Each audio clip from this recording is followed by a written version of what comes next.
સુરતમાં આમ આદમી પાર્ટીના પ્રદેશ સંગઠન મંત્રી મનોજ સોરઠિયાએ જામનગરમાં થયેલી ઘટનાને લઈને સુરતમાં પત્રકાર પરિષદ યોજી ભાજપ અને કોંગ્રેસ પર આરોપ મૂક્યા હતા।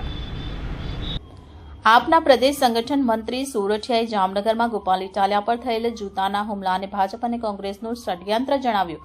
તેમના મતે આમ આદમી પાર્ટી લોકપ્રિય વધતા બંને પક્ષોના પેટમાં તેલ રેડાયું છે।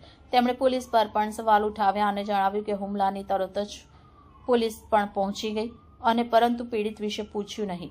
તેમણે આ રીતે ધારાસભ્યની સુરક્ષાની ફરજમાં ક્ષતિ જણાવી હતી। વધુમાં નર્મદા, ભરૂચ અને ગોંડલ સહિત અનેક જગ્યાએ પાર્ટી કાર્યકર્તાઓ પર થયેલા હુમલાઓનો ઉલ્લેખ કરીને આ પ્રવૃત્તિઓને ગુજરાતમાં પાર્ટીને રોકવાના સતત પ્રયાસ કરતા હોવાના આક્ષેપ કર્યા હતા। સોરઠિયાએ દારૂબંધીના સમર્થનનો મુદ્દો પણ ઉઠાવ્યો અને ગોપાલ ઇટાલિયાએ ગુજરાતની પરિસ્થિતિ પર વિરોધ કરતા ગૃહમંત્રી પર જૂતું ફેંકવાની ભૂતકાળની ઘટનાનો સંદર્ભ આપ્યો હતો।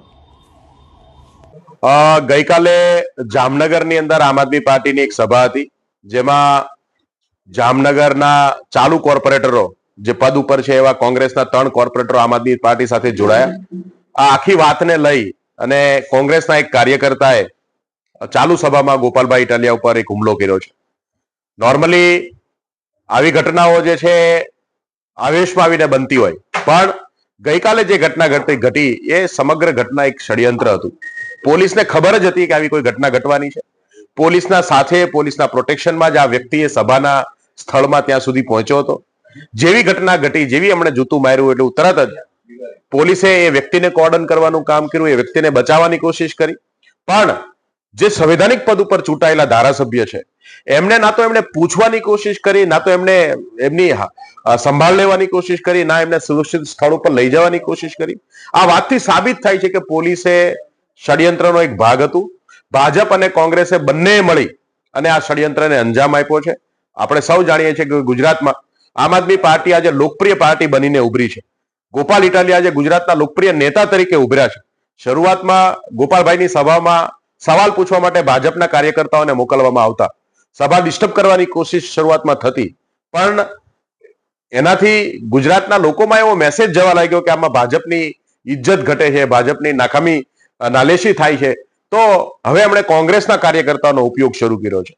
આ કોંગ્રેસના કાર્યકર્તાને ભાજપના સાથે મળીને મોકલવામાં આવ્યા હતા અને ગોપાલ ઇટાલિયાનો અવાજ દબાવવાની કોશિશ કરવામાં આવી હતી। હું કહેવા માંગુ છું કે ગોપાલભાઈ કે આમ આદમી પાર્ટીનો કોઈ કાર્યકર્તા આવા હુમલાઓથી ડરતો નથી। આવા હુમલાઓ, જેલ, લાઠીઓથી આમ આદમી પાર્ટીનો કોઈ કાર્યકર્તા ડરવાનો નથી।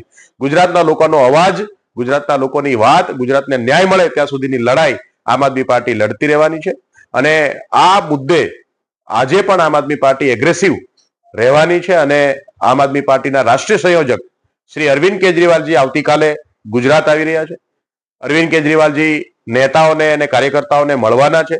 સાથે સાથે ગુજરાતમાં જે રીતે આમ આદમી પાર્ટીએ ખેડૂતોનું આંદોલન ઊભું કર્યું છે, આંદોલનને અવાજ આપવાનું કામ કર્યું છે, ત્યારે હળદર ઘટનાની અંદર ખેડૂતોને જે ખોટા કેસોમાં ફસાવીને જેલમાં નાખવામાં આવ્યા હતા, એ ખેડૂતોને આજે જ્યારે છૂટા છે ત્યારે અરવિંદ કેજરીવાલજી મળશે, એમના પરિવારોને મળશે અને જે ખેડૂતે આત્મહત્યા કરી છે એ ખેડૂતના પરિવારને મળવા પણ માન્ય અરવિંદ કેજરીવાલજી જવાના છે। આમ આદમી પાર્ટી એગ્રેસિવલી ગુજરાતના લોકોને જાગૃત કરવાનું અને ગુજરાતના લોકો આ બંને પાર્ટીનો હિસાબ કરે એવી તમામ સંઘર્ષો આમ આદમી પાર્ટી કરશે।